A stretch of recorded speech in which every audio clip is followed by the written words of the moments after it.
BPL চলার সময়ই গুঞ্জন ছিল শন টেইট দায়িত্ব নিতে পারেন বাংলাদেশের পেস ইউনিটের। এবার সেটাই সত্যি হলো। দেরিতে হলেও সাবেক এই অস্ট্রেলিয়ান গতিতারকাকে কোচ হিসেবে পাচ্ছেন তাসকিন নাহিদ রানারা। 2027 বিশ্বকাপ পর্যন্ত টেইটের সঙ্গে চুক্তি করেছে বাংলাদেশ ক্রিকেট বোর্ড।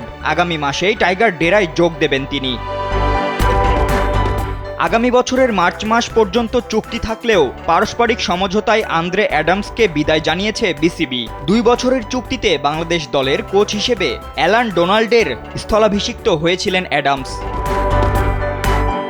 সাবেক কিউই পেসারের জায়গায় এবার সাবেক অস্ট্রেলিয়ান গতিতারকা দেখভাল করবেন বাংলাদেশের পেস ইউনিট। তাসকিন, নাহিদ, শরীফুল, তানজিম সাকিব, হাসান মাহমুদদের কাছে টেইট একদমই নতুন কেউ নন। গেল বিপিএলে চিটাগাং কিংসের হয়ে দায়িত্ব পালন করেছেন 42 বছর বয়সী টেইট।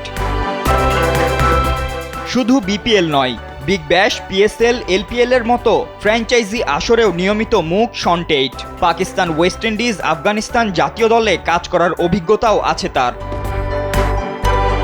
টাইগারদের দায়িত্ব পেয়ে উচ্ছ্বসিত টেইট নিজেও। বিসিবির পাঠানো বার্তায় এই গতিতারকা জানিয়েছেন টাইগার হেড কোচ ফিল সিমন্সের সঙ্গে কোচিংয়ের নতুন অধ্যায় শুরু করতে মুখিয়ে আছেন তিনি। ফাতিন ইশরাক, কালবেলা।